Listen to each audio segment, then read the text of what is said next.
Es viernes 27 de febrero del año 2026. Soy el maestro Alfonso Hernández, jefe de alfabetización informacional, y hoy estoy en compañía de chicas y chicos de la licenciatura en Ciencias Forenses. Agradezco mucho las gestiones del doctor David Alejandro García Sotelo, quien nos ha invitado justamente para estar con ustedes en esta sesión que llamamos Recomendaciones para escribir un artículo científico, pero para mí es muy importante. El globito en negro son recomendaciones de un explicador. Por supuesto que no me considero para nada la eminencia en escritura científica, pero la experiencia que tengo en bibliotecas desde hace ya 23 años, pues me permite a lo mejor platicar con ustedes tips, trucos, cosas que de pronto se entera uno, cosas importantes que es para el editor y que sobre eso armamos una sesión muy general para toda la UAP, de hecho, por lo cual si acá hay un investigador de gran prestigio va a decir, oye, esto es muy básico, probablemente, pero también esto es como para un chico como ti, como tú, como yo, que, bueno, como yo, ¿no? Que de pronto a lo mejor quiera entrarle poco a poco a la investigación. Esta puede ser una sesión que te ayude, ¿no?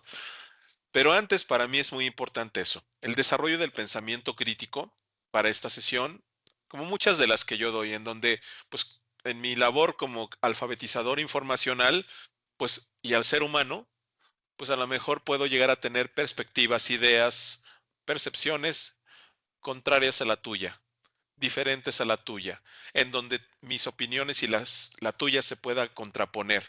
Pero yo te pido pensamiento crítico, es decir, este proceso intelectualmente disciplinado de análisis, síntesis, conceptualización y aplicación eventualmente de la información que recopilemos. Esta información que te llega a través de lo que ves, lo que vives, lo que reflexionas, o como en este día, alguien que no tenemos el gusto de conocernos te va a platicar algo, te va a indicar algo y tú sabrás si utilizas esto que yo te voy a contar como una guía, como una creencia, como una acción. Ojalá que sí, ojalá que te sirva mucho, ¿sale? Pero si no, pues también se vale desecharme y decir, oiga, profe, nos invitó y esto, a esta persona no le entendí nada, no me interesa. Ojalá que no, ojalá que realmente les llame mucho la atención esta parte que les voy a platicar. Ya entrando en un sentido ya de la sesión, pues les quiero platicar sobre este concepto. Cuando hacemos redacción científica, es decir, estamos investigando y queremos redactar el informe de esa investigación, mi primera gran recomendación será platicarte, será tomar esta definición que hace McKerrow sobre la redacción científica, en donde dice que es el resultado de una mente clara que aborda un problema claramente formulado y llega a conclusiones claramente enunciadas. Como que se entiende, espero, lo que sería mi primera recomendación. Cada vez que hagas redacción científica, intenta dar claridad. Trata de darle claridad a tu lector. No dar por hecho que lo sabe todo como tú. Porque de pronto también nos gana esta onda muy egocéntrica de querer evidenciar que sabemos mucho y poner en nuestro texto palabras con un alto nivel retórico, una jerga muy técnica, que digan, no, se vea que Alfonso estudió y entonces pongo palabras que a lo mejor solo yo o pocos conocemos. Lo ideal, chicas, chicos, es que imagines que tu lector, si es cierto, puede llegar a ser un investigador SNI, pero también puede ser un estudiante de preparatoria que le pidieron de tarea buscar artículos académicos para su trabajo de investigación y que habría que enamorarle, ¿no? Que el niño de 16 años eh, se sienta muy, muy complacido porque te entiende, ¿no? Porque entiende eso. Y en una de esas estamos creando nuevos investigadores a los 16, 17 años de un chavo, de una chica que leyó y lo entendió y lo aprendió y le apasionó lo que escribiste. Entonces, mi primera recomendación, dar claridad. Entrando a la parte de lo que es un artículo académico, un artículo científico, quisiera yo decirte algunas recomendaciones a partir de sus características. Es decir, recordar que un artículo científico es un informe escrito y publicado, muy importante, ¿eh? Un artículo científico no lo es hasta que se publica. Mientras es un bosquejo, un preprint, digamos que es un trabajo de investigación y ya, pero no es un artículo científico. Pero lo importante aquí es pedirte que siempre trates de ser original en tu investigación. Resultados originales en la investigación. Pero cuando hablamos de algo original, no, lo original no crean que es eso de lo que nadie en el mundo ha hecho, de lo que nadie en el mundo explica, de lo que nadie en el mundo ha investigado. Eso no es original. A lo mejor eso es solo ser ocurrente. Lo original está en cómo abordas ese tema. Lo original está en cómo tú le das un toque muy tuyo a esa investigación, a esos resultados que encontraste, a esa eventual aplicación. Eso es lo original. Su objetivo es defender o replicar teorías. Ojo, chicas, chicos, casi siempre usamos lo que se le conoce como revisión de literatura, es decir, cuando vas a una biblioteca a buscar libros físicos o cuando haces una búsqueda en la biblioteca digital de la UAP sobre un tema, básicamente estás buscando personas que escriben teorías en las cuales tú estás de acuerdo, es decir, que puedes defenderlas. Casi nadie hace réplicas de teoría. ¿Cuántas veces te has preguntado sobre algo que te dicen en clase? Sobre algo que te dice algún autor, decir, no estoy tan de acuerdo contigo, autor, no estoy tan de acuerdo con esa primicia, profesor.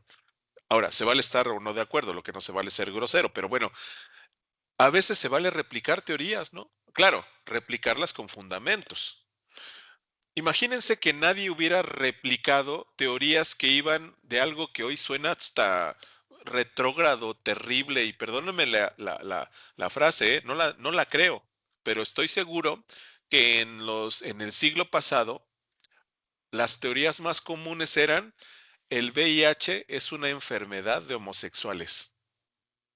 Qué espantoso, ¿verdad? ¿Suena eso? Bueno, en el siglo pasado lo creían. Las mujeres no sirven para la política. Eso era una teoría, ¿eh? Incluso eh, los géneros y todo eso. Si no hubiera habido gente que replica teorías, no habría avance del conocimiento. Entonces, un artículo científico, chicas, chicos, también debe de contribuir al avanzar. Afortunadamente, hoy en día hemos ido avanzando en muchas cosas, en el conocimiento de las cosas, ¿no? Es decir, de alguna forma, si es gracias a la ciencia, estamos construyendo nuevas sociedades. Pronto se nos olvida en la parte política, pero al menos sí hemos tratado de ir avanzando en otras partes, ¿no? En otras áreas. Ahora bien, vamos a hablar sobre un artículo científico, vamos a comprender los componentes de un artículo científico y a partir de esos componentes te voy a ir dando algunas características, recomendaciones que te pueden ser útiles. Mira, por ejemplo, el primer componente de un artículo es el título. El título, de alguna manera, contiene el campo de estudio, la variable de investigación, los aspectos que investiga y o la población estudio. Lo más recomendable es que tenga todos, pero con que tenga dos o tres de estos elementos es buen título. Campo de estudio, variable, aspectos a investigar, población de estudio. ¿Ok? Recomendamos una extensión máxima de 15 palabras. Esto es muy importante porque es un promedio.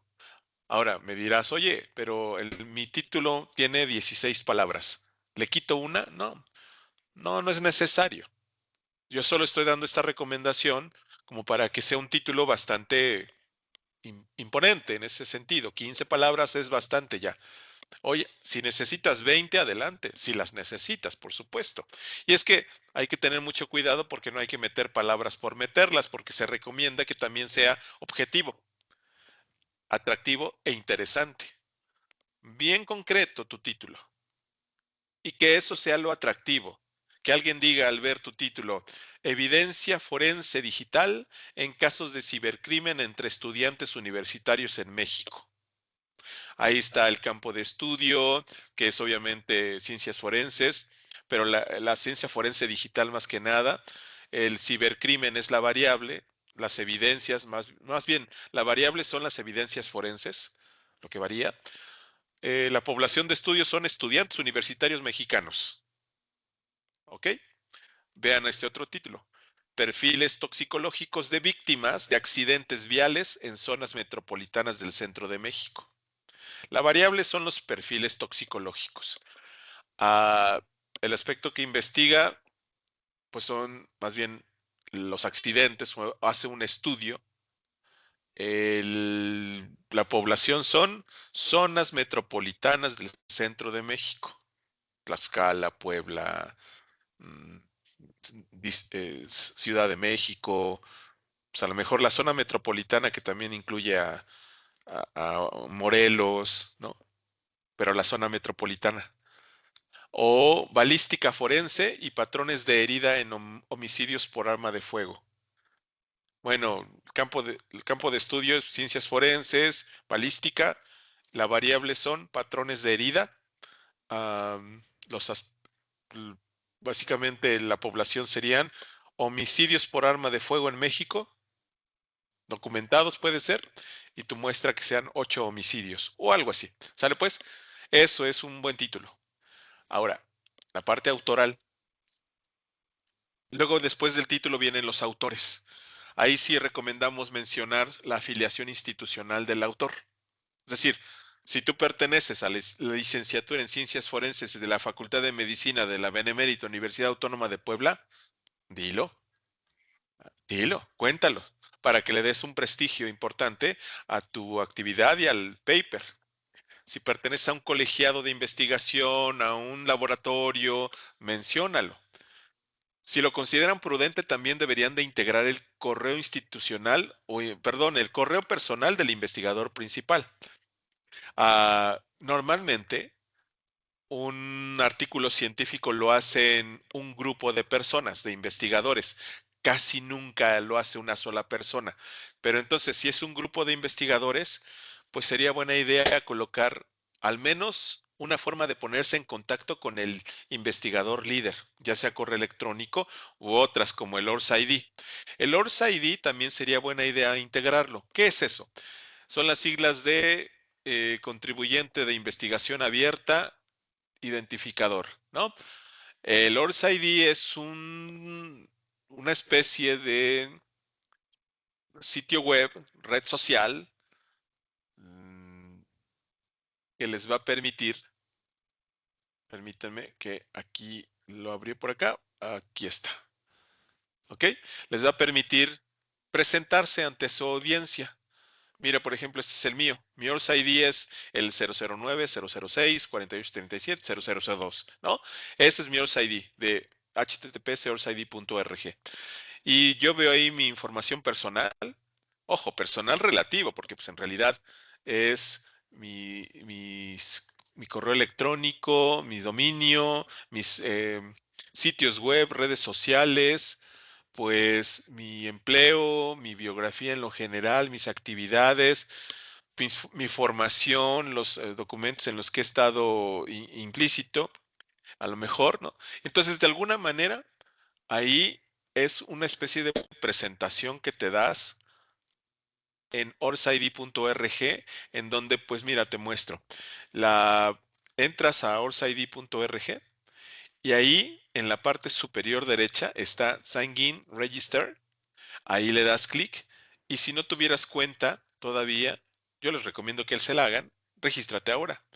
Y entonces te va a pedir un nombre, un apellido, un correo electrónico, confirmas, un correo. El siguiente paso te va pidiendo otras cosas, es decir, vas armando tu perfil de investigador abierto, ¿de acuerdo? Entonces también es bueno, miren, aquí está la parte autoral. Ahí veo la parte de autores en donde puedo notar la afiliación institucional de nuestros autores como Yasha Rand de la Wilfrid Laurier Escuela Lazaridis de Negocios y Economía, o Kiridaran Kanagaretam de la Escuela de Negocios de Zulik, Lim Chi-yo de Singapur y Gerard Lobo de Houston, ¿no? Pero esta afiliación ahí está muy interesante. Abajo encuentro el correo electrónico del autor correspondiente, Kiridaran Kanagaretn, que es claramente el autor líder, porque incluso también de Kiridaran Kanagaretn tengo el ORS ID por acá, como un botón activo que me va a permitir eh, darle clic y entrar a ver el sitio web que hace un ratito les enseñé. Vean qué bonito, ¿no? Es la estructura de una buena parte autoral. Viene el resumen, título, autor, resumen o abstract también conocido. En el resumen es una síntesis del contenido. Sintetizas todo lo que ya hiciste. Un resumen que bueno debería de estar entre 120 y 250 palabras. Oye, Alfonso, tengo 252. No pasa nada. No estás exagerando en el extra. Ya si tienes un resumen de 800 palabras, pues como que sí ya podrías considerar reducirlo porque es muchísimo, ¿no?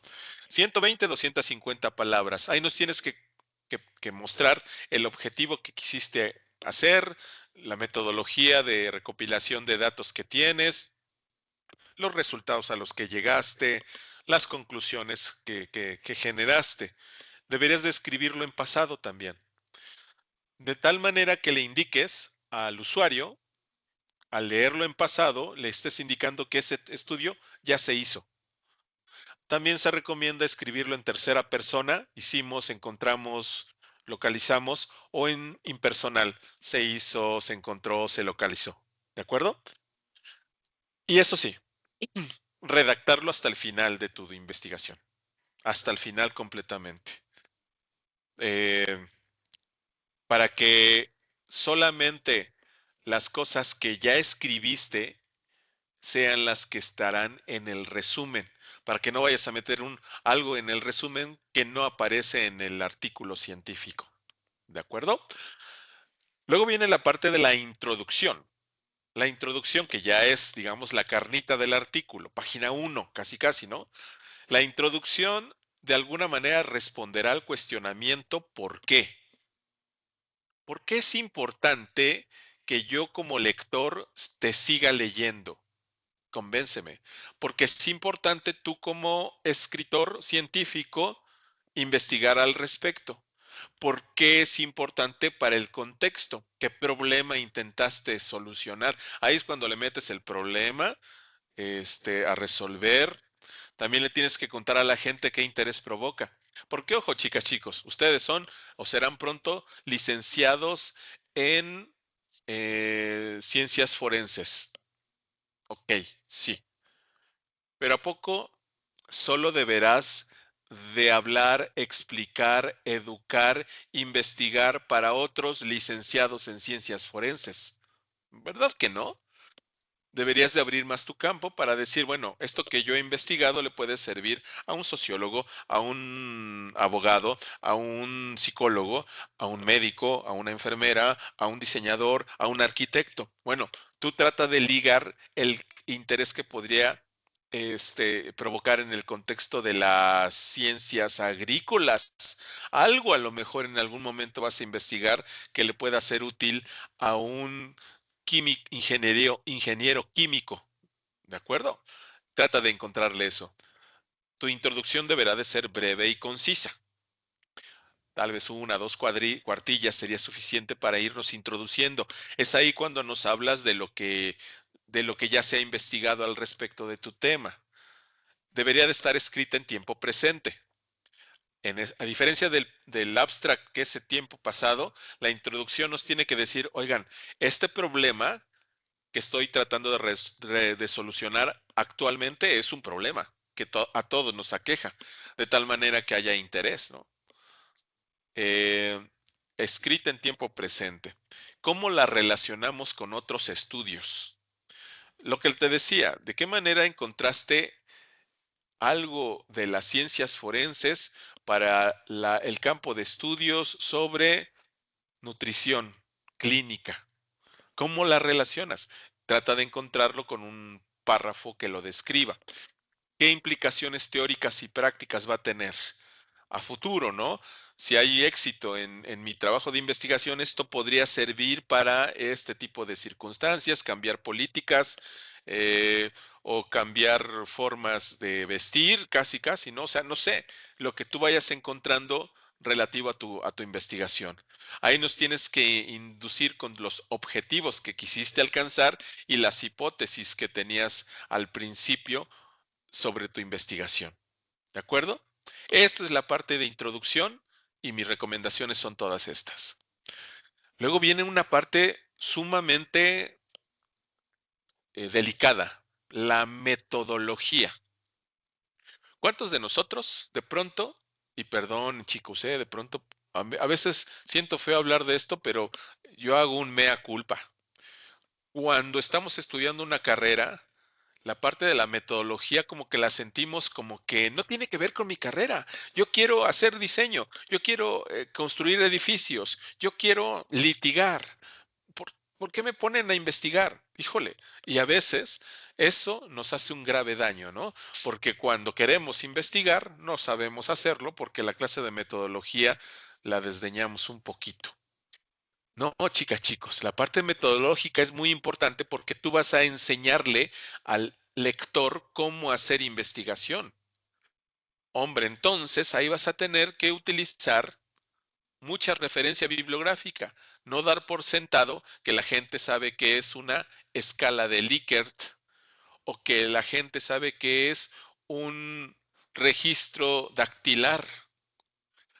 Trata de decirnos, de acuerdo a un autor, que es un registro dactilar, ¿no? Por ejemplo, de acuerdo con González, un estudio cualitativo se combina de esto y el otro y el otro. Es decir, en la parte metodológica nos tienes que contar cosas como las variables de investigación. Por ejemplo, confiabilidad de la evidencia de ADN es una variable, o perfil toxicológico en víctimas fatales de siniestros, o patrones de herida asociadas al tipo de proyectil y arma utilizada. Son variables de investigación y tienes que enunciarlas en tu parte metodológica. ¿Qué es o a qué se refiere el perfil toxicológico? ¿Qué es? Y a lo mejor no solo que nos lo digas tú con lo que sabes tú, sino a lo mejor que investigues qué autor ha definido la palabra o la expresión perfil toxicológico. Es ahí cuando citas mucho. También nos cuentas los participantes o la población de estudio. Por ejemplo, casos de homicidio por arma de fuego documentados en México o víctimas fatales de accidentes viales en áreas metropolitanas del centro o estudiantes universitarios involucrados en casos de cibercrimen en Estados Unidos. ¿Va? Eso es tu población. Ya tu muestra son 20 casos de homicidio o 40 víctimas fatales o 30 estudiantes universitarios. Tú decides cuál es tu muestra, pero tu población es eso en lo general. ¿De acuerdo? Instrumentos de medición, si los utilizaste, bueno, cuéntanos qué es un cuestionario estructurado con escala de Likert o qué es una ficha de registro para el análisis documental de expedientes judiciales o qué es una entrevista semiestructurada o dirigida a peritos forenses. Esos son instrumentos de medición de datos. ¿Cómo definiste la muestra? Es decir, los elementos indispensables de la parte metodológica es contarnos el diseño de tu investigación, si es aleatorio, controlado, haces prospección viendo un rango de publicaciones, haces ensayo clínico, utilizas, no sé, utilizas algún tipo de cuestionario controladito con nombre, edad de la gente. ¿Qué entorno tuviste para tu investigación? ¿Lo hiciste en Puebla? ¿Fuiste a varias ciudades? ¿Lo hiciste en un laboratorio controlado el ambiente? Si tuviste intervenciones técnicas o le diste tratamiento a tus datos, hiciste mediciones, realizaste pruebas, utilizaste dispositivos, ¿no? Tienes que contarlo justamente. Cuéntalo todo en la parte metodológica. Y bueno, si hiciste análisis estadístico. Como te puedes imaginar, la parte de la metodología es probablemente el capítulo más denso, más complejo de escribir y, por qué no decirlo también, más difícil de leer. Pero aquí es cuando tienes que poner en operaciones mi primera recomendación, que te acuerdas cuál era, dar claridad. Es decir, te vas a convertir en un profesor de metodología para tu lector, para que le indiques cómo hiciste el análisis de datos, qué es un patrón, qué es un cuestionario estructurado, a qué se refiere el perfil toxicológico, cómo hiciste el tratamiento de los datos, ¿sale? Parte metodológica muy importante, pero también una de las más complicadas de escribir. Luego viene la parte de los resultados. Ahí los resultados cuentan mucho. De hecho, los resultados son relevantes para justificar tu artículo. ¿Por qué? Pues porque de acuerdo a lo que hayas obtenido como resultado de tu metodología de recopilación de datos, pues va a ser un buen paper o un paper que se quedó medianito. De hecho, cuando tú haces revisión de literatura, o sea, tu profesor te manda a buscar artículos científicos que sustenten tu investigación, lo que haces normalmente es leer el título del artículo, medio leer el abstract o el resumen y luego irte a la página de resultados a ver si los entiendes. Porque normalmente los resultados recomendamos que uses tablas y figuras. Eso sí, seleccionar adecuadamente cuántas y cuáles, ¿no? Decidir qué presentar es muy importante. No se trata de presentar todos los datos en figuras, tablas. Hay veces que te puedes armar un muy buen párrafo para escribir algunos resultados y te puedes armar una muy buena gráfica para otros tantos. Ser objetivo, es muy importante la objetividad de tus resultados. Nada de andar inventando, buscando, eso. Nada de eso. La sencillez en el diseño de la tabla va a ser bien importante. Trata de hacer una tabla bien diseñada, sencilla, es muy importante. Cosas como esta, mira, gráfica 2, rango de asistencia escolar de inmigrantes y nativos tejanos de los 6 a los 20 años por región, desde la década de 1850 a 1900. Es decir, es una tabla que mide la asistencia escolar de inmigrantes y nativos en Texas, ya sea de los 6 a los 20 años. Vemos claramente cómo existen tres bloques, el sur de Texas, el centro de Texas y el oeste de Texas. En el sur de Texas, desde la década de 1850, se hace una medición y inmigrantes y nativos, pues 1922 son, son lo que alcanzamos. Acuérdense que en este caso, Texas, hay inmigrantes nativos y exógenos, es decir, inmigrantes son los que ya se asentaron, pero que en realidad no son parte de lugar. Los nativos americanos, los nativoamericanos y los exógenos. Por eso 19 y 22 apenas es el 38%, 37%, ¿no? El 41%, 41.8. Vale, entonces el otro casi 60, pues son personas que se formaban ahí, pero que en realidad eh, venían justamente, un momento que en el director general, hola, ¿cómo estás, maestro? Buen día.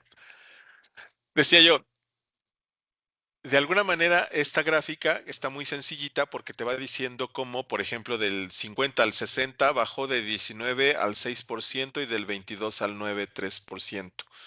Es decir, había más personas que solamente estaban por un tiempo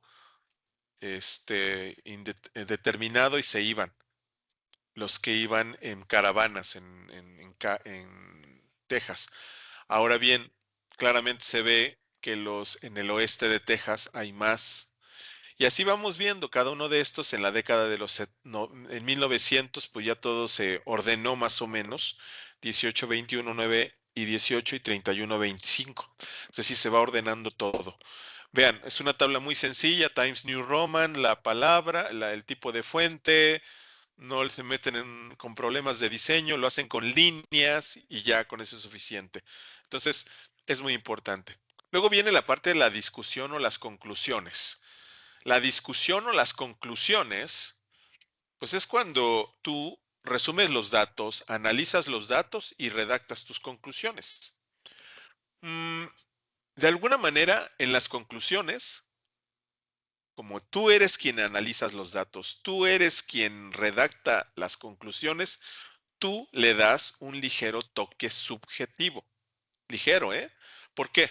Porque tú eres diferente a mí, a tu compañero de equipo, a tu profesor, a tu hermano, vamos, incluso en la familia, ¿no? Clásico, que son dos hermanos que han vivido toda su vida en la misma casa, con los mismos padres, en las mismas circunstancias, pero cada uno es tan diferente de forma de ser. Ahora imagínense un grupo de investigadores multidisciplinares, pues ahí es cuando puede llegar a tener ligeras cargas subjetivas porque todos se tuvieron que poner de acuerdo para llegar a conclusiones, ¿no?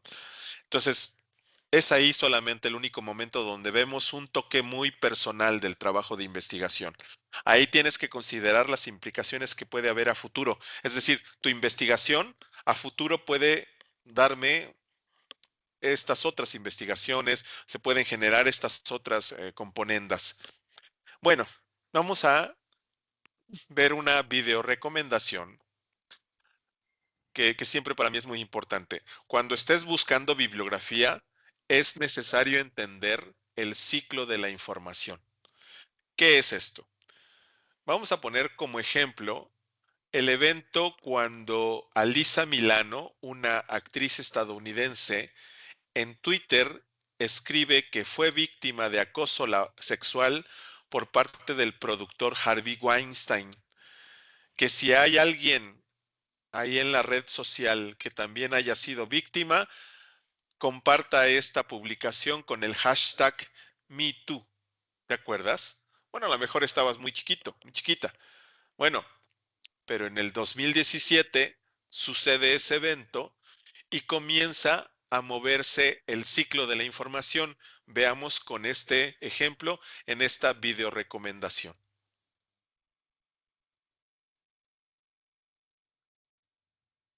Entendiendo el ciclo de la información.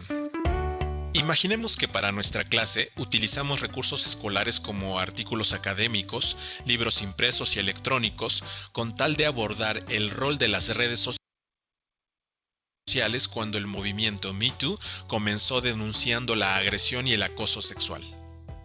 Utilizamos Google impresos y electrónicos con tal de abordar el rol de las redes sociales cuando el movimiento MeToo comenzó denunciando la agresión y el acoso sexual.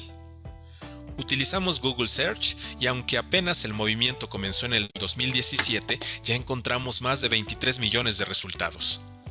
Esto puede ser emocionante y acudimos a nuestra biblioteca digital para buscar con la misma frase y nos percatamos que solo contamos con poco más de unos centenares de opciones. Por ello, es muy importante comprender el funcionamiento del ciclo de información para no llevarnos a estas sorpresas. Lo primero que debemos considerar es qué tipo de información necesitamos y en qué formato. El ciclo de la información es una sucesión de la cobertura mediática de algún evento de interés público, lo que significa que la información se encontrará disponible en diferentes formatos en los siguientes días, semanas, meses y años después de sucedido tal evento. En ese 15 de octubre de 2017, las redes sociales estallaron y eventualmente la noticia fue cubierta en internet, televisión y la radio. Era el momento para entender quién, qué, por qué y dónde sucedió. Al siguiente día, observamos la información publicada en periódicos y reportajes más profundos que nos detallaban los hechos mientras nos proveían de más información sobre el evento. Posteriormente, las revistas cubrían las secuelas y el impacto social y cultural mientras nos detallaban con mayor análisis aquello que ya había pasado. Como te das cuenta, estos formatos tienen audiencias muy generales y tardan entre 6 meses y un año para que la comunidad académica los arrope y comience a escribir sobre ellos. Los artículos académicos proveen de un extenso estudio del evento y proporcionan sustento a sus argumentos a través de investigación empírica y teórica. Estos artículos serán revisados por pares, lo que implica que su credibilidad y precisión van a ser observadas por comunidades académicas. Eventualmente, al paso de los años, comenzamos a observar publicaciones escolares o libros que profundicen sobre el tema. En ese mismo periodo, de ser necesario, se comienzan a hacer disponibles cambios en políticas públicas, legislación y análisis estadísticos. El ciclo de la información nos demuestra cómo la investigación es constante. La creación de la información como un proceso evidencia que el formato, objetivo y la distribución son consecuencia de otros formatos que le precedieron. Así que cuando busques información para soportar tu investigación, recuerda cuándo ocurrió el evento, qué tipo de información se encuentra disponible y qué formatos soportan tu investigación de manera adecuada. Muchas gracias.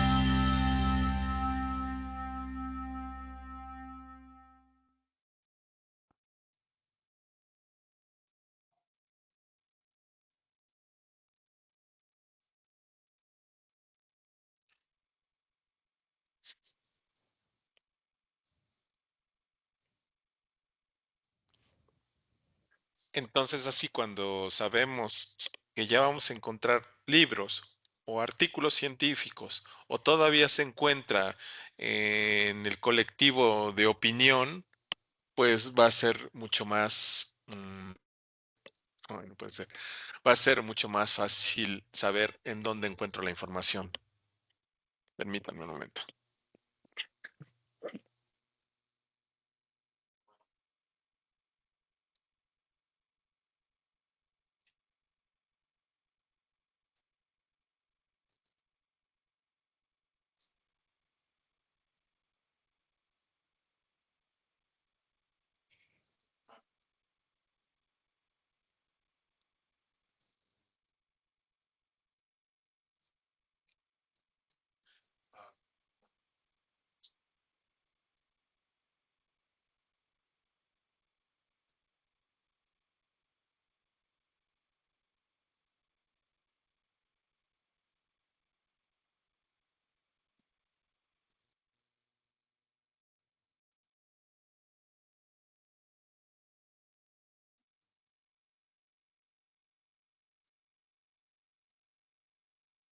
Quiero, bueno, de entrada le quiero platicar que ahorita estoy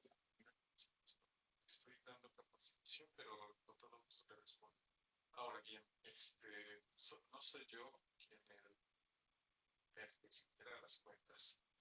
Le recomiendo ponerse en contacto a la 2927 con Juan Carlos Larriba. Él es quien las hace, las gestiona y se las entrega. En mi área, básicamente lo que hacemos es capacitar a los docentes en su uso. Eso sí, con todo gusto lo puedo hacer. Ya teníamos en algún momento la experiencia con la doctora Angélica Mendieta en su momento. Entonces, con todo gusto lo puedo apoyar en eso. Yo no sabía de este oficio, probablemente ya se lo mandaron a Juan Carlos y a lo mejor es quien está atendiendo esa parte, la parte de las cuentas. Es probable. Ya, sí. Bueno, sí, no me ha llegado. Entonces, le puedo dar un número telefónico personal. Cualquier cosa, estamos en contacto ahí. 2221 64 70 18. Aquí me puede escribir y ya yo le voy gestionando y nos organizamos más fácil para crear un espacio y acudir con ustedes o que nuestras vengan. No sé, termino a las 2 de la tarde, entonces ya toda la tarde libre. Claro, doy clase en un para ratito, pero así es más fácil.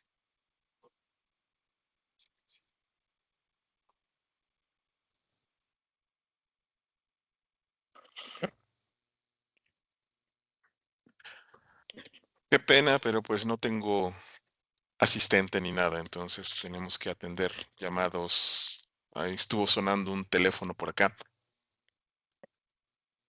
Esta es muy importante. Elegir adecuadamente el tema de investigación. Pareciera una recomendación realmente obvia, ¿no? Elegir bien tu tema de investigación, pues es una recomendación lógica, pero es que a veces terminamos investigando cosas que no queríamos, una, por darle el gusto al profesor, profesora, o a lo mejor nuestro tema, tenemos muchas ganas de investigar sobre eso, pero realmente no va a aportar nada y esas cosas, ¿no? Entonces, siempre hay que mejor hacerse estas preguntas antes de elegir un tema. ¿Cuáles son las preguntas que uno debería de hacerse? ¿Mi tema va a contribuir al conocimiento? ¿Realmente mi tema es un tema importante a mi campo de estudio o solo es un gusto personal? ¿Mi tema ya recibió alguna cobertura, por lo menos en revistas académicas, ya mínima en revistas científicas? Es decir, tú entra a Google Académico, Redalix, Cielo, la biblioteca digital, escribe tu tema de investigación y si ya hay papers o artículos que han escrito al respecto, adelante, puedes continuar, porque entonces sí tienes elementos sólidos que sustenten teóricamente tu trabajo.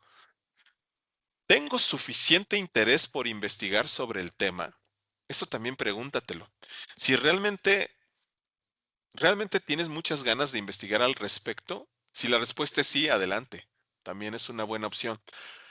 Es, y lo analogo de una manera muy superficial, si tú quieres, con una pareja, con un novio, una novia. Es decir, a la novia, al novio se le debe de querer mucho, pues porque finalmente van a verse todos los días o casi todos los días, van a platicar en las mañanas, en las tardes, en las noches, van a comer juntos, van a ir al cine juntos, van a salir juntos, ¿no? Entonces, deberías de tener suficiente interés como con una novia o un novio, ¿no? Bueno, igual es esto, como si tu tema de investigación se va a convertir en tu novio, tu novia, porque vas a pensar en él, a actuar para él, a trabajar por él, para ella, ¿no? Entonces, también pregúntate si puedes recopilar datos suficientes para llevar a cabo tu investigación. Ok, si tienes convenio con tres lugares, no sé, vas a hacer ciencias forenses, a lo mejor laboratorios forenses. Tienes a lo mejor convenio con tres, ya te esperan, te van a recibir durante una semana cada uno de ellos y vas a estar trabajando con los titulares forenses de ese espacio. Ah, sí, adelante.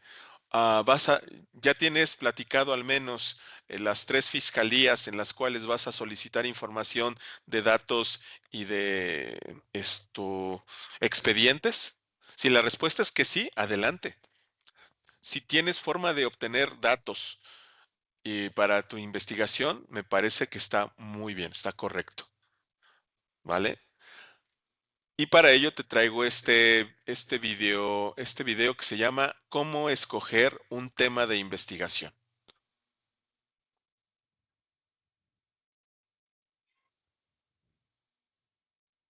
Bienvenidos a nuestra presentación, Cómo seleccionar un tema de investigación. La razón por la que es importante.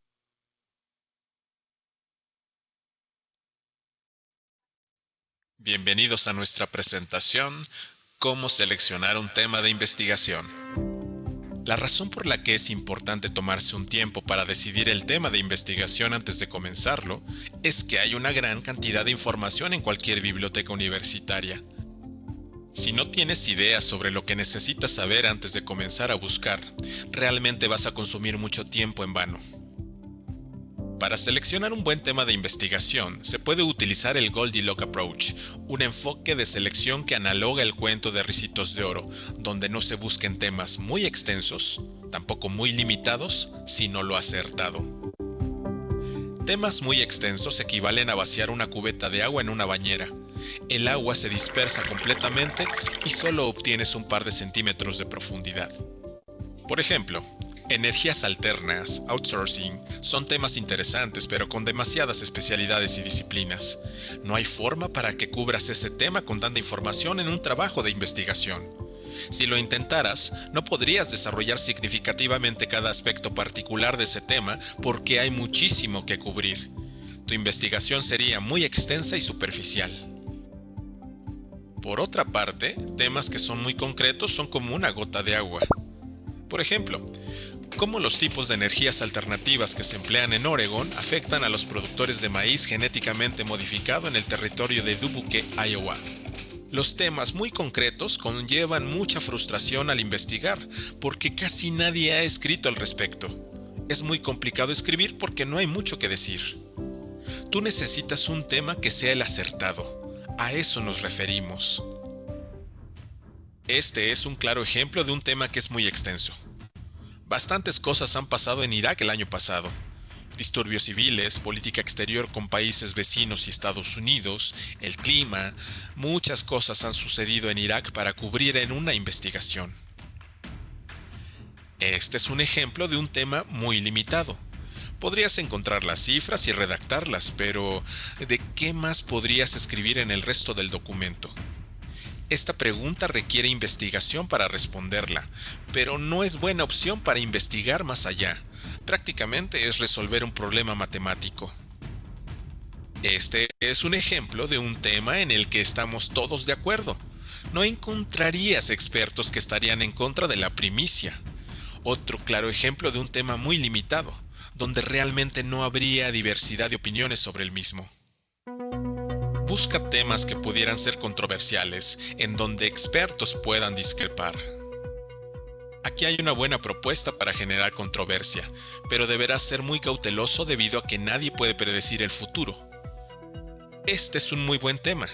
Podrías investigar sobre los efectos en los trabajadores sindicalizados y llegar a una conclusión sobre si es bueno o malo tener este tipo de representaciones. Incluso podrías enfocarte en una clase de trabajador público o en un sindicato, realizar comparaciones con aquellos que no están representados o comparar también entre sindicatos. Pero más allá de preguntarte si tu tema de investigación es muy extenso, o limitado o adecuado, deberás responder esto. ¿Y qué más? No se trata simplemente de desarrollar el tema o considerar algunos datos sobre una persona o grupo de personas, pues usualmente la gran mayoría queda conforme con ello. Tú necesitas ir más allá y hacer algo de pensamiento crítico sobre los datos que has encontrado. Así que, ¿cómo podría empezar? Muchos estudiantes comienzan con temas muy extensos. Usemos el sentido común y pensemos en un área de interés y a partir de ello realicemos un cuestionamiento. La técnica de las 5 W podría generarte una tormenta de ideas para limitar las respuestas y ser más específico en la definición del tema. Por ejemplo, estableciendo el de consumo de energía en Google, algunos quienes pueden ser los empleados, subsidiarias que gestionan los servidores, legisladores de políticas públicas, ambientalistas, empleados de servicios públicos. Aquí te muestro los dóndes. Una instalación de energía solar que Google ayudó a construir en el desierto, un cuarto de servidores de la empresa. Cuando comienzas con esta técnica notarás las debilidades que puedas tener en algunas de las W. Por ejemplo, si te sientes inseguro en los cuándos, te darás cuenta lo ambiguo que puede ser establecer tiempos como el pasado, presente y futuro. Si no puedes ser específico con la técnica, te recomendamos realizar más investigación. ¿Cómo lo harías? Bueno, te recomendamos buscar mayor información y cuáles son los resultados que se encuentran al inicio de una búsqueda de Internet. ¿Podría usar la Wikipedia para mi investigación? La respuesta es generalmente no, debido a que cualquiera podría editar o cambiar la información en cualquier momento. Pero ahora mismo, cuando estás tratando de definir un tema de investigación, en realidad es un buen momento para usarla. Puedes emplear la tabla de contenido para identificar algunas W y seguir los enlaces externos y referencias de otras fuentes. Por último, Si puedes hablar sobre tu tema de investigación por al menos un minuto sin parar, entonces estás listo para formular tu cuestionamiento, porque significa que sabrás encontrar el marco teórico para una buena pregunta de investigación. ¿Y de dónde vendrá ese marco teórico? Googlealo, utiliza fuentes académicas, bibliotecas digitales, habla con expertos, sigue las noticias. Realiza una buena búsqueda documental para facilitar la redacción de tu pregunta de investigación, con lo que será más fácil y eficiente tu proceso, ahorrando además tiempo a tu exploración documental y de campo. Muchas gracias y mucho éxito.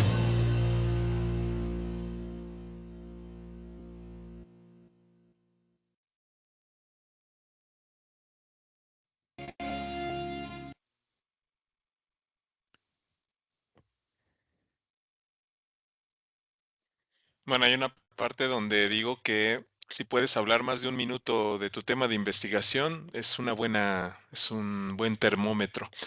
¿Por qué? Porque sabes, conoces del tema, tienes pasión, quieres compartir con la gente, entonces está todo perfecto alineado para que sigas investigando. Entonces, es igual como con el novio o la novia, ¿no? Les platicas a tus amigos, familiares, las maravillas que tiene esta nueva chica que acabas de conocer o este nuevo chico y quieres que todo el mundo lo quiera y esas cosas, ¿no? Entonces, igual. Debe de haber pasión, debe de haber ganas por investigar al respecto. Poner mucha atención al abstract también es muy importante. Ya habíamos visto una primera parte sobre abstract, pero vamos a dedicarle un mini capítulo, ¿no? Las partes de un buen resumen es que haya motivación. Cuéntanos sobre este impacto que podría tener en caso de tener éxito, o el impacto en caso de tener éxito. Comienza con eso, con lo más importante. Describe el problema que quieres solucionar, cómo lo estás intentando solucionar y qué resultados has tenido. Es decir, describe el problema, métodos y resultados, además de las conclusiones a las que llegaste. Si en cualquier resumen integras esos 5 elementos, es un buen resumen. Una parte motivante, una parte del problema que se quiere solucionar, lo que hiciste, lo que encontraste y lo que concluyes. Es decir, el resumen, pues no incluir información que no está en el estudio. Por eso les decía yo hace un ratito que lo más importante es escribirlo al final del estudio. Escribir al principio, comenzar con lo más relevante, es decir, por eso lo mencionaba, la motivación. Por qué cosas buenas podría haber en caso de que hubiera éxito en este sentido. Redactar en tercera persona, en tiempo pasado, impersonal. No olvidarlo. No exceder el uso de un lenguaje técnico. Digo exceder, nunca digo evitar el uso. Claro que hay veces que tenemos que poner lenguaje técnico, pues estamos hablando de un problema, de un área específica o usamos métodos específicos, ¿no? Entonces, el lenguaje técnico va a existir, solo hay que no exceder de él. Tampoco evitar usar siglas o acrónimos.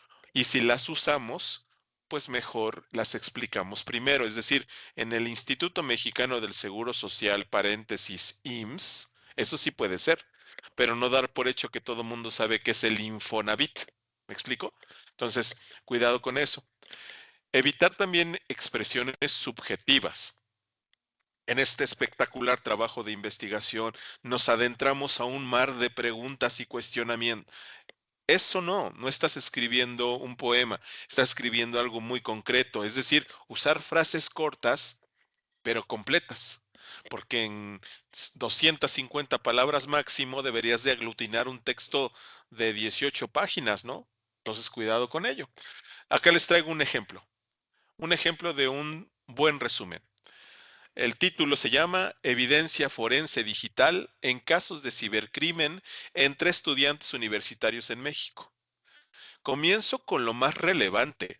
La proliferación de delitos cibernéticos en entornos universitarios representa una amenaza creciente para la integridad digital de estudiantes en México, con consecuencias que abarcan desde el robo de identidad hasta el acoso digital, lo que justifica el desarrollo de marcos forenses adaptados a este contexto educativo.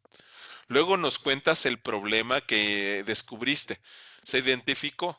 que la ausencia de protocolos estandarizados para la recolección de análisis de evidencia digital en casos de cibercrimen que involucren a estudiantes universitarios, situación que compromete la validez jurídica de los elementos probatorios y dificulta una persecución penal efectiva. No hay un protocolo estandarizado para recolectar evidencia digital. ¿Ok? ¿Cuál es el método? Para ello, analizamos 245 expedientes de casos de cibercrimen reportados en 5 universidades públicas del centro de México en el periodo 2022 a 23. Eso, hiciste un análisis, aplicando un protocolo de análisis forense digital basado en la norma ISO/IS 27037, ¿no? Que son normas tuyas, con entrevistas estructuradas aplicadas a 38 peritos forenses en activo. Ok. Tus resultados. Descubrimos que el 67.3 de los expedientes presentaban deficiencias en la cadena de custodia de la evidencia digital. El 42% registró errores de extracción de metadatos y únicamente el 21.4 contaba con documentación completa conforme a estándares internacionales. Es ahí cuando se detectan las inconsistencias en esto de los protocolos de recolección de evidencia. ¿Va? Conclusión. Se concluye que la implementación de protocolos forenses digitales estandarizados, así como la formación especializada y continua de los peritos responsables, constituyen medidas prioritarias para garantizar la validez probatoria en casos de cibercrimen universitarios en México. Genial, ¿no? 210 palabras y hago este resumen de esta investigación en donde pues básicamente lo que encontramos es que no hay protocolos estandarizados. Ojo, la investigación solo es para detectar eso. Ya podría ser diseño de protocolos estandarizados para casos de cibercrimen. Eso sería una futura investigación. Qué genial, ¿no? Muy bien.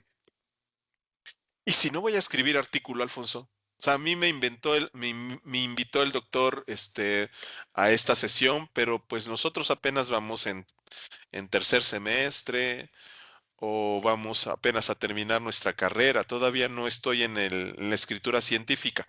Te diría que no se preocupen tanto. Esto lo agregué porque debo de serles muy honesto, chicas, chicos. En su momento, esta presentación solo estaba pensada para investigadores y docentes, no para estudiantes, pero nos lo piden mucho los profesores para sus estudiantes. Y sí quiero que encuentres una razón también de que esto te puede llegar a ser útil eventualmente, porque un artículo de investigación es un informe científico que comunica resultados originales a una comunidad académica.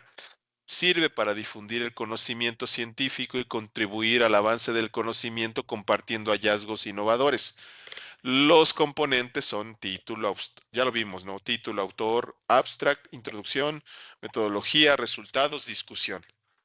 Eso es un artículo de investigación que normalmente son artículos que ya hace los especialistas, no solo licenciados, sino maestros, doctores en algo, ¿no? Ellos lo hacen. Pero dirías, bueno, pero yo todavía voy en licenciatura. Bueno, pero entonces muy probablemente vas a hacer una tesis o un trabajo de investigación de metodología, que de alguna manera es un trabajo original que demuestra competencias académicas en el estudiante. ¿Qué es una competencia académica? Bueno, hay que considerar que la palabra academia viene de academos, el jardín a las afueras de Grecia, donde Platón enseñaba a sus alumnos. Es decir, una competencia académica es todo lo que tiene que ver con enseñanza, aprendizaje. Es decir, demuestra que tú como investigador eres capaz de aprender para enseñar. Eso es una tesis. Es un requisito para obtener un título académico, licenciado en ciencias forenses. Demostrar capacidad investigativa, el trabajo final de metodología. Sus componentes son muy similares, miren nada más. muy similares, ¿eh? Hay una portada, esta sí más estructurada, a diferencia de un artículo de investigación que solo de portada tiene título, autores, abstract. Acá no, acá ya sabes, hay un logo, hay un tesis para obtener el título de, bueno, pero hay una portada, hay un índice, hay una introducción que se parece mucho a la introducción de un artículo, pues hablas, ahí es donde defines tus objetivos, la justificación de tu tesis, de tu proyecto. Hay un marco teórico, que eso en el artículo científico se da dentro de la misma introducción, es decir, la gente que ha escrito antes que tú sobre el tema. Hay una metodología que también la tienes en el artículo, muestran los resultados y las conclusiones que también la tienes en el artículo. En el artículo lo muestras como discusión o conclusiones. De plano en la tesis son conclusiones, ¿no? Tienes referencias igual, tienes anexos particularmente. Es decir, no desdeñes esta sesión solo porque no estás pensando escribir artículo científico. Ojalá que te sirva para escribir tu tesis o presentar un impecable proyecto de metodología. ¿De acuerdo? Y bueno, esta última también, considerar revisión por pares. Considerar la revisión por pares es bien importante porque no escribes únicamente para, para ti o para tu profesor o para tu sinodal o tu asesor de tesis o para el CONACYT. No, no escribes para ellos, también escribes para tus pares que son otros peritos forenses, investigadores forenses, licenciados en ciencias forenses, son tus pares, abogados, ¿sale? Entonces, criminalistas, ellos son tus pares. Hay que pensar en ellos también. Ahora, ¿qué es la... Y normalmente esto se da en la revisión por pares. Vamos a ver qué es la revisión por pares. ¿Qué es la revisión por pares? Artículos escolares, académicos, revisados por pares. Seguramente habrás escuchado estos términos utilizados por tus docentes. Pero, ¿qué significan? En realidad, estos términos sirven para describir lo mismo: artículos de investigación que han sido publicados en journals académicos. Pero, ¿qué es un artículo de investigación y cómo es que llegó a publicarse en esos journals? Primero, el artículo reporta en una investigación el proceso desarrollado y las conclusiones a las que se ha llegado. Después, se escribe teniendo en mente a que la audiencia serían otros investigadores. Y finalmente, para que sea aceptado por la comunidad académica y eventualmente publicado, el artículo deberá pasar por varias pruebas de calidad. La más importante de ellas se conoce como revisión por pares. Podremos entender mucho mejor la revisión por pares si visualizamos como un proceso completo la publicación de artículos académicos. Imaginemos que un investigador tiene la intención de compartir un descubrimiento con la comunidad académica. Para hacerlo, escribe un esbozo describiendo lo que ha descubierto y sube su publicación en un journal académico. Aquí es cuando el artículo deberá pasar su primera prueba. El editor lee el artículo para decidir si se ajusta correctamente a la orientación temática del journal. Si es así, envía copias del mismo artículo a un grupo de expertos para evaluar su calidad en lo que se conoce como revisión por pares. Esta es la segunda y más importante prueba. Estos expertos son los autores pares, dado que trabajan en el mismo campo de estudio y podrán realizar un buen juicio sobre el artículo. Cada uno de ellos evaluarán el artículo respondiendo preguntas para juzgar la calidad e importancia de la investigación. Preguntas como: ¿de qué trata esta investigación? ¿Es interesante? ¿Es importante? ¿La metodología es correcta? ¿Las conclusiones son lógicas? ¿Y es original lo que se descubrió? Basados en las respuestas, los revisadores deciden si el artículo es útil para publicarse en el journal y envían recomendaciones al editor si es que aprobaron la publicación o la han rechazado. Incluso si han aprobado la publicación del artículo, usualmente solicitan al autor realizar algunas revisiones. El editor, sin embargo, tiene la última palabra para decidir si es publicado, revisado o rechazado.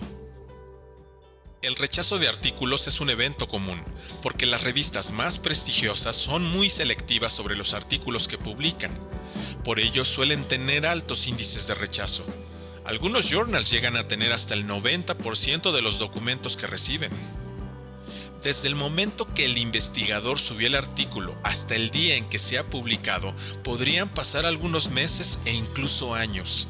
Cuando esto sucede, la investigación estará disponible para los suscriptores que normalmente son usuarios de bibliotecas digitales de instituciones educativas que invierten millones de dólares al año para acceder a estas investigaciones. Por cierto, como cualquier sistema establecido, la revisión por pares también es blanco de críticas. Por ello, la academia sigue buscando las formas para mejorarlo. Así que ya lo sabes, si necesitas información relevante y actualizada, no hay nada mejor que los artículos de investigación que se publican en journals académicos. El proceso de revisión por pares te lo puede garantizar. Muchas gracias y mucho éxito.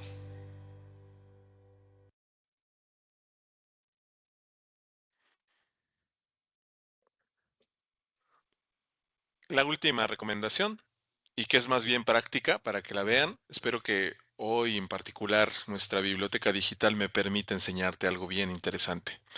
Elegir correctamente el journal para publicar. Eso no lo hacemos constantemente. Cuando nosotros queremos publicar un artículo científico, necesitamos un repositorio donde publicarlo. A eso le llamamos journal o revista científica.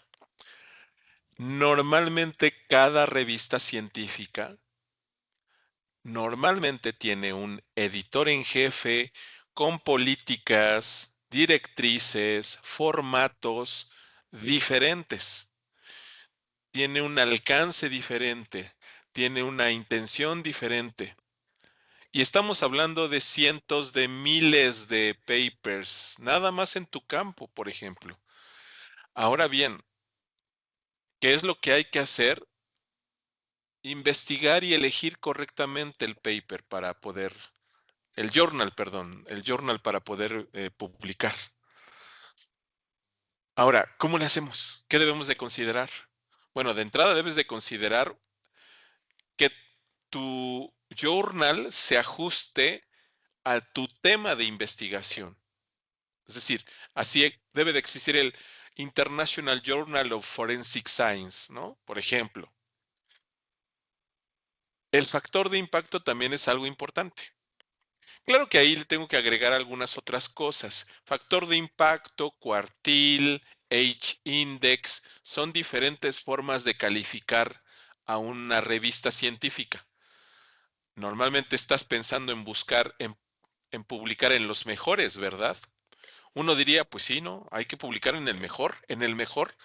Sí, pero a lo mejor, si apenas estás empezando, pues publicar en el mejor te va a requerir pagar mucho, miles de dólares, y sobre todo esperar en una sala de espera de 200 días y a lo mejor competir contra, no sé, contra 200 artículos científicos y el paper solamente podrá publicar 10 al año, ¿no? Cuidado con eso.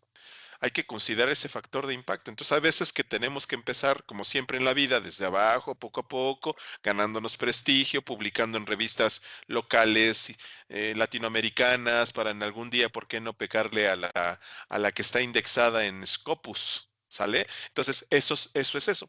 Es muy importante esa parte. Políticas editoriales también tienes que considerarlas. O sea, es decir, te van a cobrar, te van a revisar, es una revisión con pares que tú conoces o es una revisión de pares doble ciego. ¿Qué es eso? Que te van a revisar gente que tú nunca sabes quién te revisó y ellos nunca saben a quién estar revisando, ¿no? Por ejemplo. O es open access, pero pagas. O te quedas tú sin los derechos de tu paper o los conservas. ¿Me explico? Todo eso son políticas editoriales que tienes que saber, además del tiempo de publicación. Por ejemplo, muchos papers, muchos journals, perdón, te dicen exactamente, oye, tardamos 30 días en darte la primera respuesta y luego tardamos 4 meses en revisarte y aceptarte. Y una vez que te aceptemos, tardamos 3 meses en publicarte. Muchos de ellos son transparentes y a veces ni siquiera lo pensamos y en una de esas no sabíamos que teníamos que esperar un año casi para que nos publicaran. ¿Por qué? Porque hay que verlo. Ahora, cómo le hacemos? Bueno, hay que utilizar algunas herramientas que te quiero compartir, como esta, ¿no? La biblioteca digital es una muy buena herramienta que podemos emplear. Voy a ingresar a bibliotecas WAP,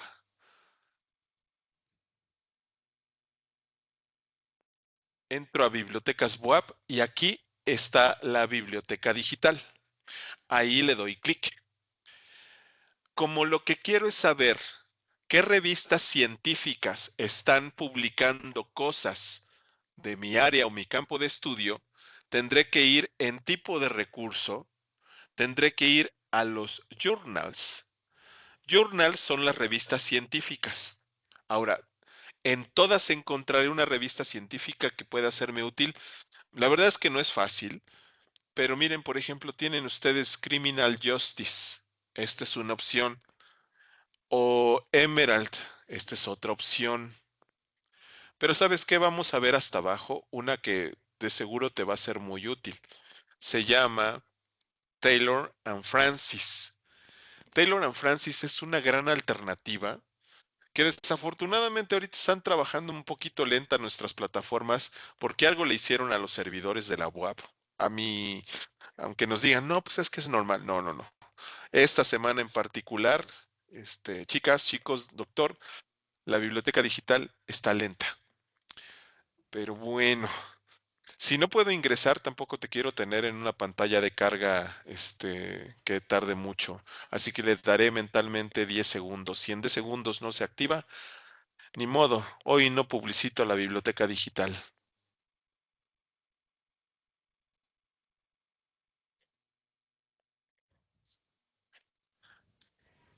Ok.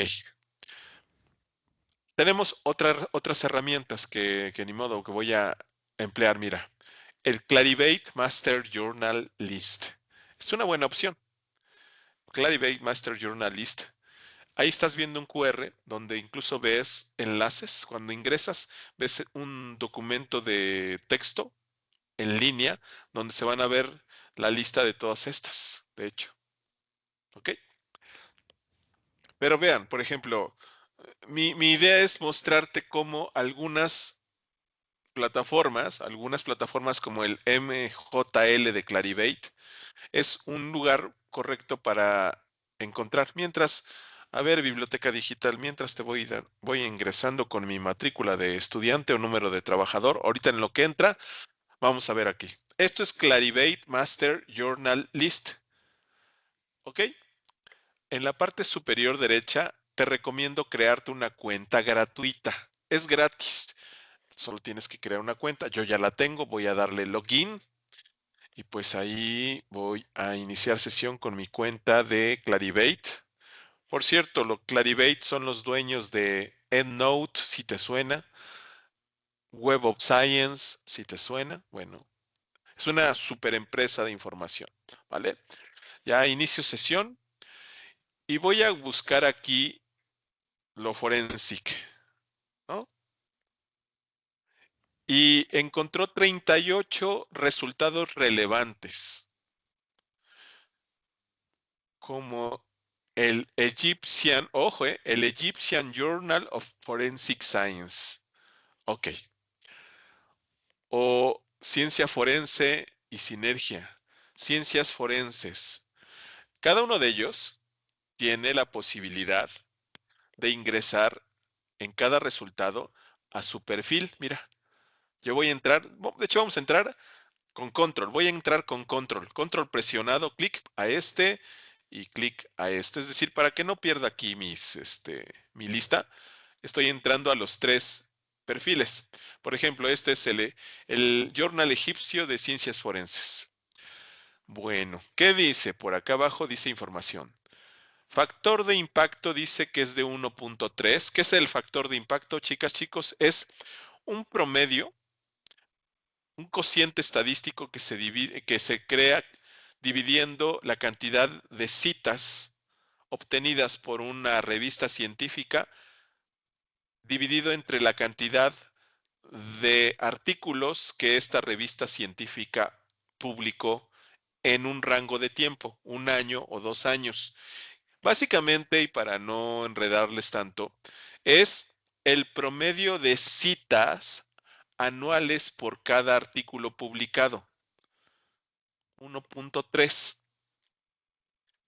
Bueno, no es algo tan brillante. Obviamente, a mayor cantidad de citas, más complicado es entrar. Así que una cita aspiras en promedio en el último año y a 2 años se mantiene todavía. Ok, bueno. Pero miren, vamos a visitar el sitio.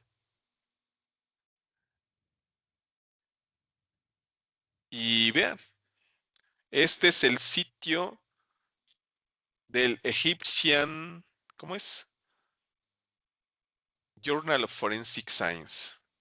Uy, ya no está, vean, ya no está. A ver, Journal Website, vamos a ver si el Journal, ahí está. Ah, pues miren, es parte de Springer, ok, lo cual no está tan mal, ¿eh? No está tan mal, es parte de Springer. Aquí encuentras las métricas. Vean, acá les dice 11 días en promedio del momento en que subes tu artículo a que te decimos, órale, vamos a revisar tu artículo o no, este artículo no se adapta a nuestras políticas editoriales, gracias, bye. ¿Sale? ¿Qué más? About this journal, de hecho por acá está. Sobre este journal tendrías que ver cosas como, por ejemplo, su alcance, su consejo editorial, sus políticas editoriales, los permisos que das, cómo ponerte en contacto con él, ¿no? Entonces, por ejemplo, si yo quisiera la parte de autorales, ¿no? Para autores, el checklist, es decir, una lista de verificación para antes de subir tu artículo, para que no vayas a subirlo y nada más porque te falta. Es como, señorita, ¿qué papeles necesito? ¿No? Pues es lo mismo acá. Guías para subir tu artículo, cómo publicar con ellos. Entonces vean, por ejemplo, acá sí hay submission guidelines. Y acá te va diciendo, oye, para preparar tu subida, y vean, oye Alfonso, pero está en inglés. Botón derecho, traduces al español. Y listo. Edición, prepara la información. Dice, ahora que estás listo, envíe su manuscrito. ¿Quién decide qué será? Es decir, todo esto que estoy leyendo ahorita muy rápido, o ni leyendo, ¿qué creen? Ustedes lo tienen que ver como investigadores, lo tienen que ver con meses de anticipación para que no lleguen a ver, a ver dónde publico, ¿no? Entonces, esto es uno. Ahora, vean este otro, que es el de Forensic Science de Suiza, Ciencias Forenses de Suiza. ¿También tiene un factor de impacto? No, este no tiene factor de impacto porque básicamente te cobran 100, no sé qué es, sería esto, CHF, 1000, no sé. A ver, voy a hacer un truquito.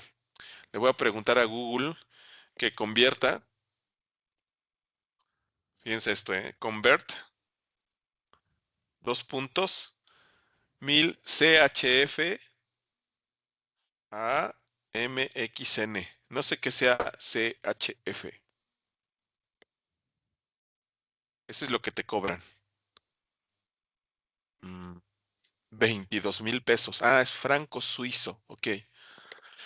Esto te cobran por publicar con ellos. Por eso no tienes revisión. No tienes revisión.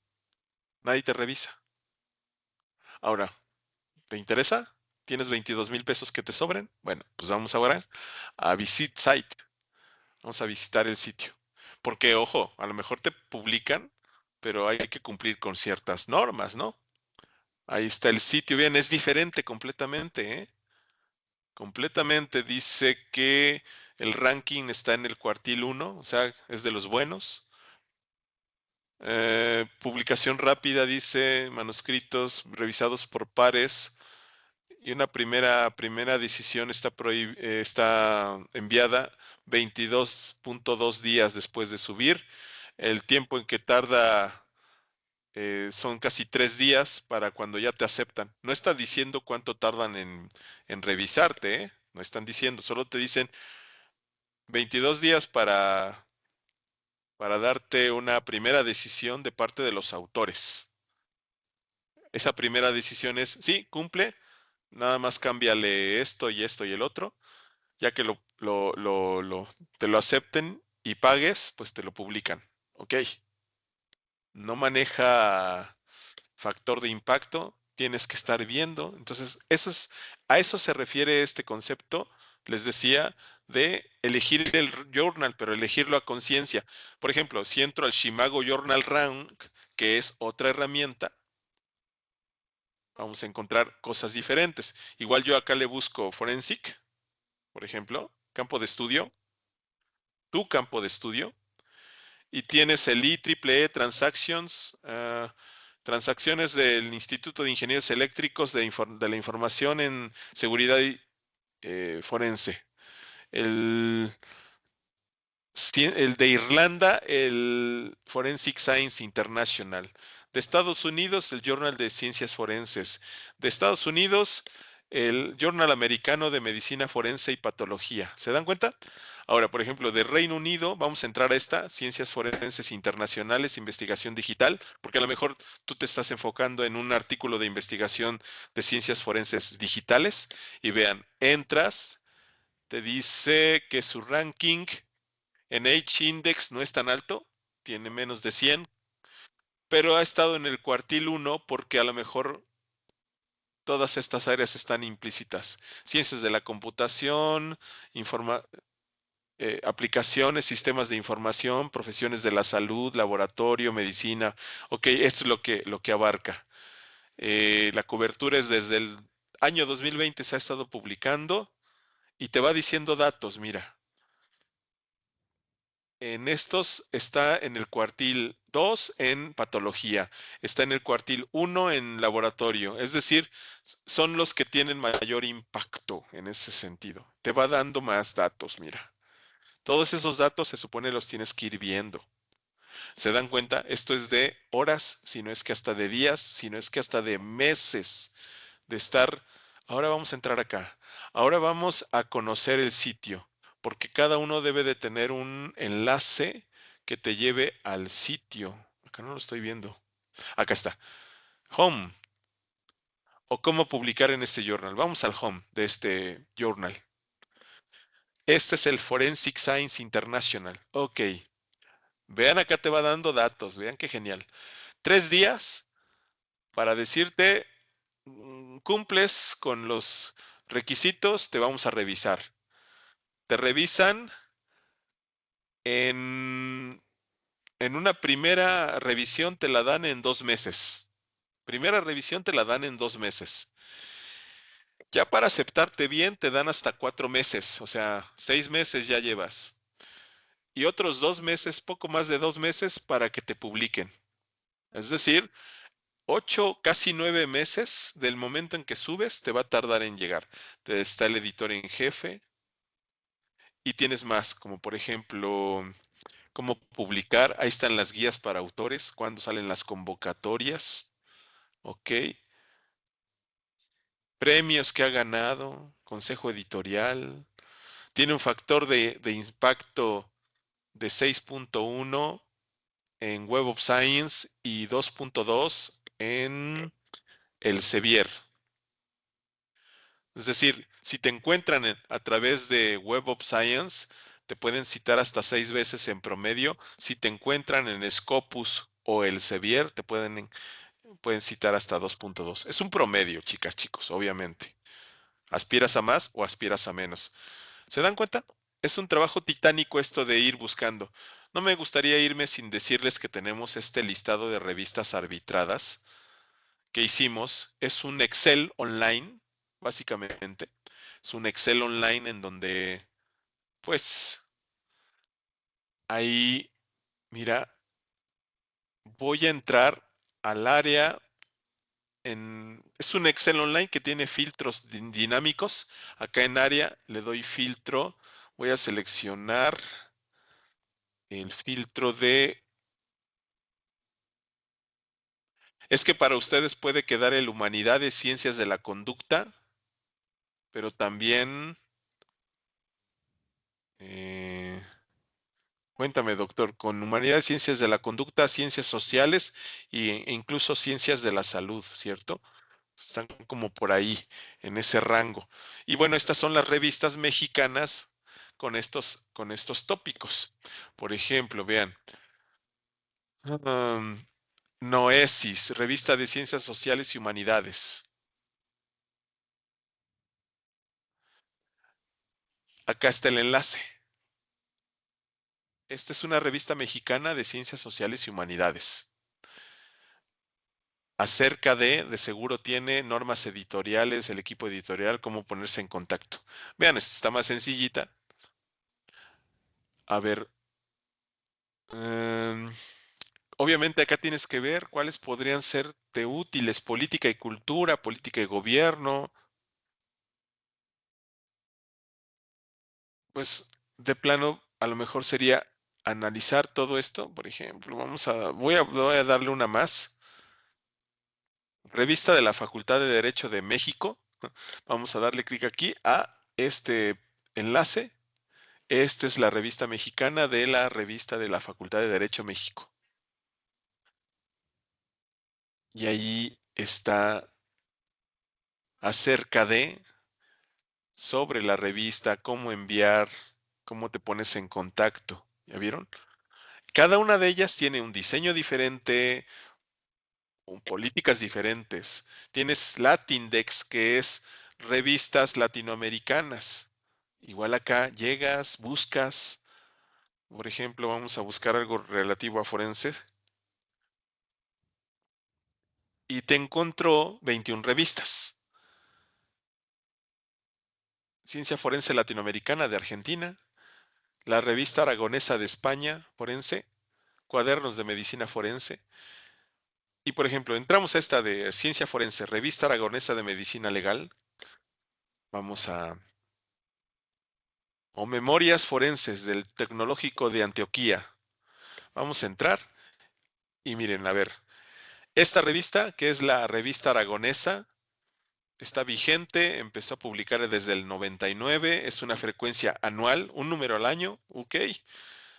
¿Tiene algún... No, miren, esta revista no aplica cargos, pero pues tampoco tiene enlaces ni nada, por ahí tienes el correo, entonces tú tendrías que ponerte en contacto con ellos y decirles, oigan, tengo este paper, ¿me lo pueden publicar?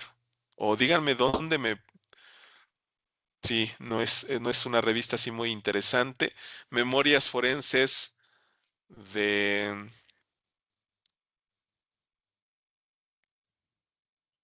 Ahí está. Memorias forenses, ahí está. Es una revista también anual, Colombia, vigente desde el 2017. Y acá está el enlace del Tecnológico de Antigua. Cómo enviar un artículo acerca de esta revista. Ya se dieron cuenta, todo el tiempo cambia el diseño, pero hay que saber qué buscar. Métricas locales, dice. A ver, métricas. 9 años publicando, 90 artículos en 10 números. Ok. Solo se publica una vez al año. Ok. No sé si te interese. Memorias forenses. Quería ver entonces. Hay veces que tienen. No, miren, en este caso no tengo el hipervínculo. Entonces, esa es la forma de conocer la revista y habrá revistas que a lo mejor sí te publican, pero a lo mejor nadie las ve, ¿no? Siempre hay que tener mucho cuidado. Miren esta de Guatemala. A ver, vamos a entrar a esta última, que incluso dice que pues, ha obtenido algunos premios. A ver, vamos a ver, ya nada más para irnos. Esta revista guatemalteca, que acá tienes tu enlace, revista científica Diálogo Forense, clic, entras al sitio Y pues otra vez acerca, envíos, consejo editorial, cómo ponerte en contacto sobre la revista, y ahí te va a ir dando la información que sí necesitas conocer, saber para poder enviar tu documento y no te digan, oye, no tiene nada que ver con lo que te pedimos. Por eso siempre hay que darle aquí en envíos, pues saber cómo envío, ¿no? Bien, el archivo de envío está en Word. Siempre que sea posible se proporcionan direcciones URL. Vean, acá sí tienes que mandar el Word, no puedes mandar PDFs, por ejemplo, ¿no? Cosas tan simples. Guías para publicar instructivo. Ahí está un instructivo que debe de ser a lo mejor un PDF o algo así. Sí, miren. Esto que hice en 20 minutos, 25, lo tienes que hacer tú en días, meses, pero para que te vayas a la segura. ¿De acuerdo? Pues vámonos, chicas, chicos, con los consejos generales. Planificar su contenido es muy importante. Que nunca salga de todo de manera fortuita. Ahí como vaya, sobre la marcha. No, no, no. Ten claros cronogramas, horas, días, fechas, momentos, al menos proyectados, ¿no? Para que siempre vayas con conciencia. Alfabetízate, es decir, saber al respecto, conocer sobre el tema. Espero que esta sesión les haya ayudado a alfabetizarse. Busquen un título atractivo, muy importante, un título atractivo que muestre lo que estás investigando. Presenta un buen resumen. El resumen, como te diste cuenta, es muy importante para poder atraer a nuestros lectores. Pidan opiniones, pero no solo a la eminencia en la facultad o al profesor a alguien que sabe mucho. También pide opiniones a tu familiar, a tu amigo. Oigan, estoy investigando sobre esto. Algunos de ellos te pueden dar alguna perspectiva bien interesante sobre la cual no habías considerado, ¿no? Utilicen gestores de referencia, pues para no preocuparse por la bibliografía. Revisen y vuelvan a leer su artículo, de tal manera que, pues, en una de esas se nos está escapando un dedazo, por ahí se nos está escapando un texto mal escrito, mal redactado, una falta de ortografía. Comprueben la originalidad de sus ideas. Si se puede, pídanle apoyo a alguien que tenga cuenta de Turnitin, o si eres docente, tienes tu cuenta de Turnitin si no las has solicitado, y de tal manera que a lo mejor se vea que tus ideas son originales y que no son un plagio de otras ideas sin darte cuenta. Soliciten apoyo especializado, siempre es importante. A lo mejor esta sesión fue un apoyo especializado. Y definitivamente exploren la revista. Ok, ya decidí que voy a publicar en esta revista guatemalteca, la convierto en favorito y todas las semanas o mes a mes estoy viendo qué está publicando para que mientras yo estoy preparando mi paper quede muy parecido y ya en 3, 4 meses salga publicado mi artículo. ¿Me explico? Pues muchas gracias. Para mí ha sido un gusto haberte acompañado en esta sesión, que yo espero, insisto, que haya sido sumamente útil para ti en lo que venga en adelante y deseo que, ojalá, que acá estemos formando a los nuevos investigadores de la UAP. Hasta pronto. Bueno, chicas.